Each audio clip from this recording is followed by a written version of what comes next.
I was born in Mexico City. I've been here since I was 8 years old. So when I came to the United States, I didn't know any English. I came with my whole family. My dad came first. He came like a year or 6 months before us. And then the plan was for him to come work, take care of us financially, and send money back. But it was really tough. So he just decided he was just going to bring us all 4 kids and my mom. So we came on the bus to the United States illegally. Oh, really? From Mexico City? From Mexico City. We traveled and got to Juarez, and they picked us up from Juarez and brought us into the United States. And it was really hard at first because not knowing any English, and in the school at that time, there was no real bilingual education. So it was just like a pull-out program. So I remember crying. It was really hard because I did not want to go to school. I didn't know what was going on. My sister and I were a year apart. So they put us first together in 3rd grade. But then they realized that she was older. So then I was in 2nd and she was in 3rd. So actually I think they put her with me in 2nd grade. So that was my comfort at first. But then they realized that she was older. So then they moved her to her grade level. So that was really tough for me because it was just hard, not knowing and not being able to talk to anybody. I remember there was a little boy that spoke a little Spanish, so he would translate for me, and the teacher just doing the spelling test. I would just, of course, write what I was hearing and just getting the papers back just with the happy face. And I went to, my whole schooling was always DPS. So I started at Cheltenham, and then I went to Ashley, and then I went to homeschool. So I went all over to DPS schools, but at that time, it was just like a pull-out program, just sink or swim for me in education. And I don't know, you don't even realize when you learn the language, all of a sudden, like, hey, we can speak English. And I don't know when it happened, but I think because I was just immersed in the language at school. At home, we always maintained Spanish. So my parents, they never really did learn English because they really enforced the Spanish at home. So my dad, of course, he learned more because he was out working. My mom cleaned offices in the evening. So in her environment, she just was with her cousins. So she never really learned English. But my dad, a little more because of where he worked. He became like a supervisor and in the company where he worked. So he was able to learn a little more English. But both of them are still very limited in English. And so for us, it's like our home environment is very bilingual. Because my parents don't speak a lot of English, but my sister's brothers and now all our kids, and my sister-in-law doesn't speak Spanish, so she's learning. So it's interesting at dinner tables when we have anything together, it's always back and forth, English, Spanish, or both, and translating back and forth because that's how it's always been for us as far as the language. So for me, it was, I don't even realize when I started learning English, but once I got to high school, I started being more proud of the Spanish because I was never able to speak Spanish. So even my name was always Maribel. Maribel. No era Maribel. So for me, it was really, when I started teaching at Fairmont Elementary, the principal started calling me Maribel. And I was like, Maribel, because at home, it was Maribel too. My brother and my sisters would call me Maribel. My mom and dad was Maribel. Then you graduated from TJ. Where do you go to college? I went to Metro State. Metro? Mm-hmm. I went to Metro. To get your teaching license? Or I got my teaching license at Metro, and then I got my master's at Lesley University through from Massachusetts, like a cohort that I took. So it was here, but it was through Lesley University.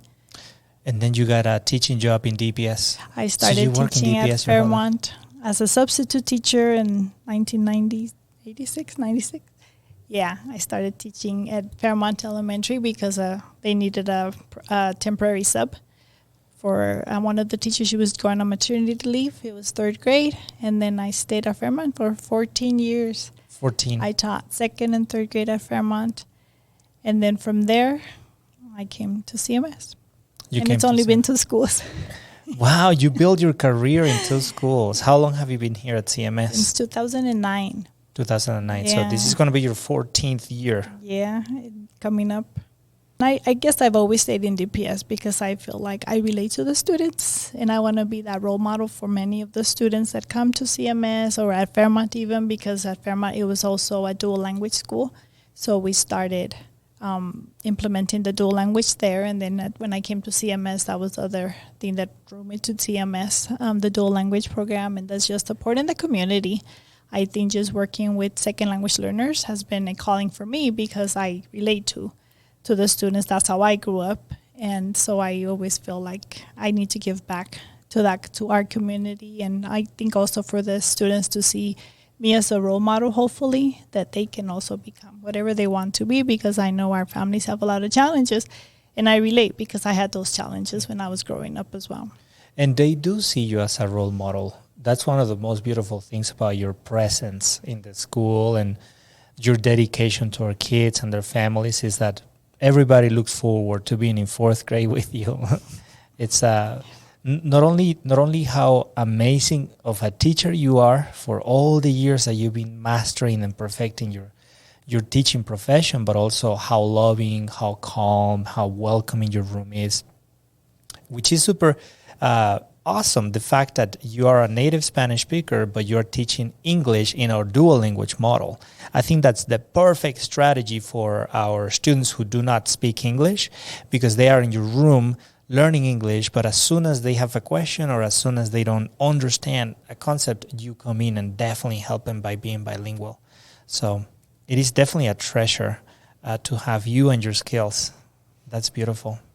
And 14 years here at TMS you've been able to build a legacy with our families. Yes, I think that's been awesome when I've had some kids that I've actually had like older siblings, and I'm even getting to where have had parents.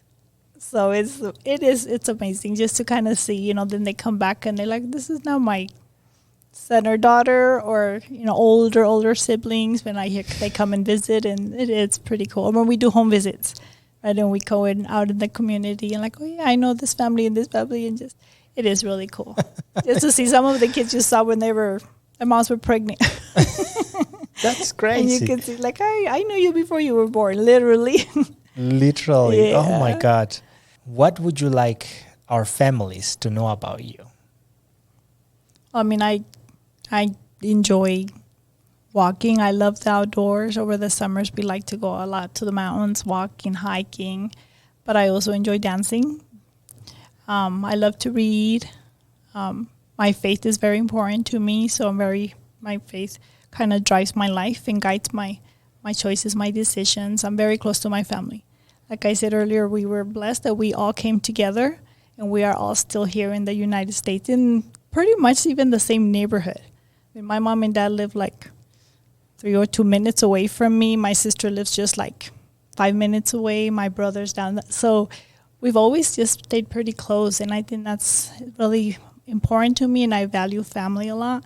And I feel very blessed that I still have both of my parents. And I mean, we get together every Sunday when we go to Mass. After Mass, we go to hang out and just eat together. And my daughters, that they always tell me that for them, they feel very blessed because they have their cousins and they have family, because they see even their friends, how sometimes it's very challenging. And right now, I think our youth are having such a hard time with what's going on in our society. And when I talk with my daughters and we share about what's going on in society, and they say, we're very blessed because we have each other to support. And I know there's even their friends, sometimes they're going through divorces and tough times. And we know we're very blessed in that sense that we have that. We still have our family, and we're united, and we do spend a lot of time together. So even every summer we try to rent a cabin, and we all just go together to the cabin and hang out in just like a few days just to kind of detach. So I think maybe that's something I would like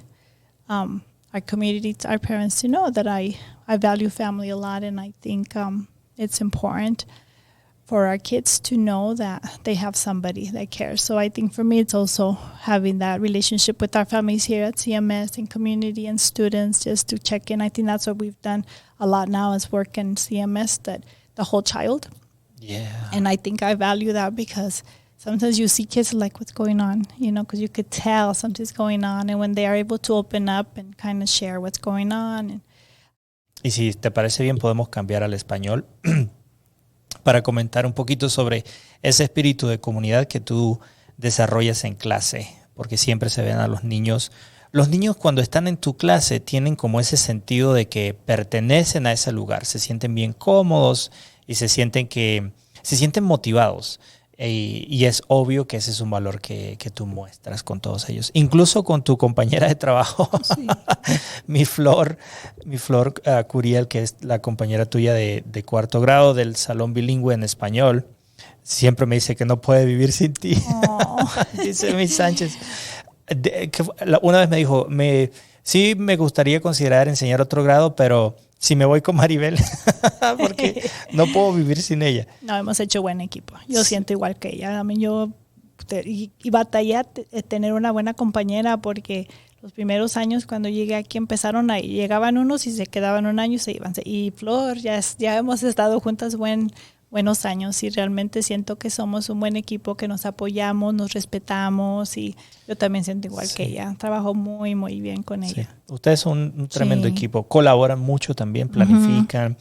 Siempre están muy bien alineadas con las lecciones que enseñan.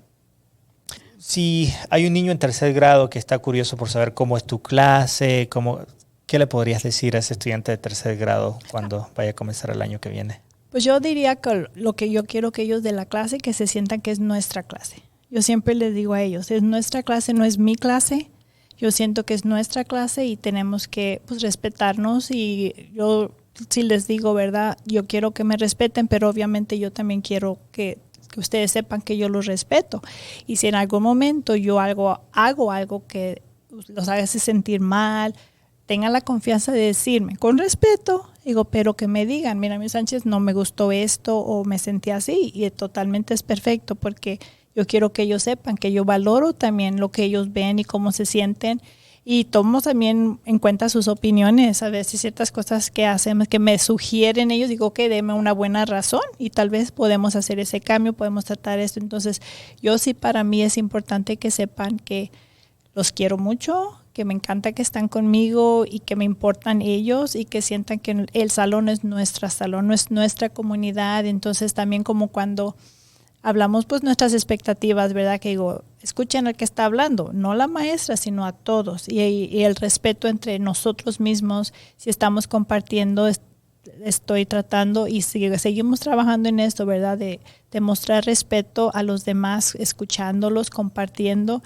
cuidando nuestro salón, nuestro ambiente. Entonces, para mí yo creo que eso es bien importante, que sepan que es nuestro salón, nuestra comunidad, y yo valoro lo que ellos me dicen y quiero que sepan que los respeto y que también ellos se respeten entre ellos y sientan esa comunidad entre ellos. What do you love the most about education? I think just touching the lives of students and for them to have somebody that they hopefully know that really cares about them. And even if they have challenges and sometimes it's like they feel that nobody loves them or they're having that they feel that nobody's there for them, that they know that I'm there for them and that I love them and I want to just be there for them. So I think that would be that I love education, that you're able to touch those little lives. I mean, I had one student, remember having her in third grade at Fairmont, and one year she came to visit me because in her class they wrote Tuesdays with Maury. There's a book that's a story about this professor that he made a brilliant impact on a student, and they had her write a letter, and she was, I think, in college already, and she came and she brought me a letter that she had written, and she wrote about. And she was already in college. She was in college. Oh my God, that would have made me cry. It did make me cry because, and then just the letter, it was that she remembered, because I remember at that time when I started, my daughter was really little, so I had a group of girls that we would hang out and I would pick them up.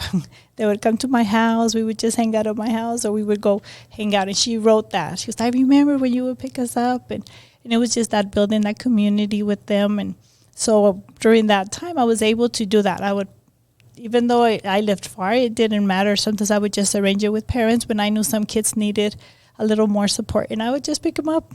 And they would come to my house and we would hang out. And as my daughters got a little older, they started building relationships with my daughters, even though they're a little older than my daughters. Because I was, maybe when I was teaching third grade, my daughters were like in first. So I think that they just build that relationship with me and know that I'm here for them. And I think that's what it's been, I think, the blessing in education, because even when I get here sometimes in the mornings, I've reflected this, like even walking in the halls, when like, good morning, Miss Sanchez. And it's such a nice way to start a morning. I was thinking, so different than maybe having to work in an office when you just come in and by yourself. And even like, I think in the morning when I drop off students at their specials and I see other students, it's just seeing them and just telling you good morning. And I'm like, look, just kind of making that contact with, some of the kids that or even sometimes the little ones that their siblings know me. So I think that's in education. It's just that making that,